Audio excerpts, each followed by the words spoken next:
C'est impressionnant, hein. Bonjour à tous et à toutes. Alors vous avez signé les conventions, félicitations. Aujourd'hui 400 territoires sont labellisés.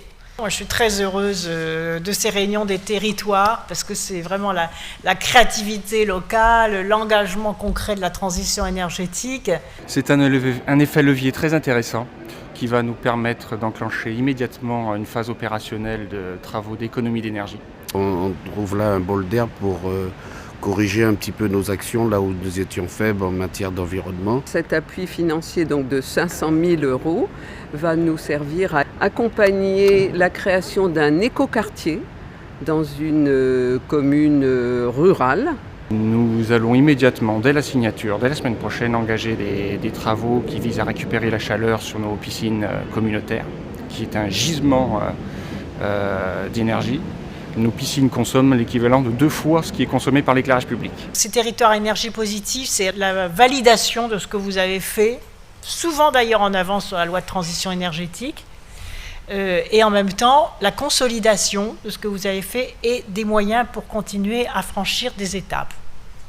Ensuite, je vois sur vos territoires beaucoup de projets liés à la biodiversité, avec les démarches zéro pesticide, c'est très important.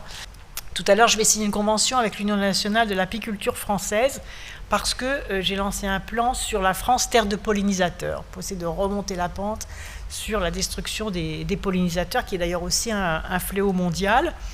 Et cette Union nationale de l'apiculture française va installer des ruches communales gratuitement dans tous les territoires qui le souhaitent. Donc si vous avez envie de recevoir une ruche communale, certains d'entre vous d'ailleurs les ont déjà installées, eh bien écoutez, laissez vos coordonnées. C'est une convention en fait assez simple qui va se décliner sur une installation d'un minimum de 3 ruches. L'engagement de l'UNAF, c'est de trouver un apiculteur qui va gérer le rucher comme si c'était ses propres ruches tout au long de la saison, de faire la récolte en fin de saison et ensuite de rendre aux partenaires la récolte de miel conditionné. Ça reste un moyen de sensibilisation. Le miel est un produit noble et c'est une façon supplémentaire en fait d'aller à la rencontre du grand public qui aujourd'hui est en demande d'informations sur les mortalités, sur les dysfonctionnements que l'on peut constater dans les ruches. Chaque année en France, on est toujours sur une catastrophe de perte de ruches d'environ 300 000, 350 000 colonies chaque année. Aujourd'hui, les scientifiques, comme je vous disais tout à l'heure, s'accordent à dire que le premier responsable de ces mortalités reste l'utilisation intensive de pesticides. Donc tout ce travail de reconquête des pollinisateurs est aussi un élément central de la transition énergétique parce que les deux sont liés. C'est-à-dire le réchauffement climatique entraîne une réduction de la biodiversité. Donc si on fait des reconquêtes de la biodiversité, à ce moment-là aussi, on lutte contre le réchauffement climatique.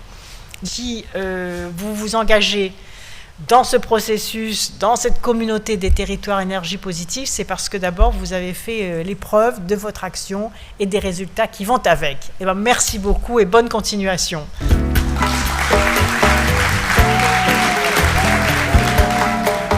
Plus de 70 territoires aujourd'hui ont signé.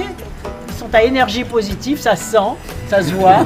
Ces énergies qui se dégagent de ce groupe extraordinaire. Alors pour les territoires, et pip pip. Ouais!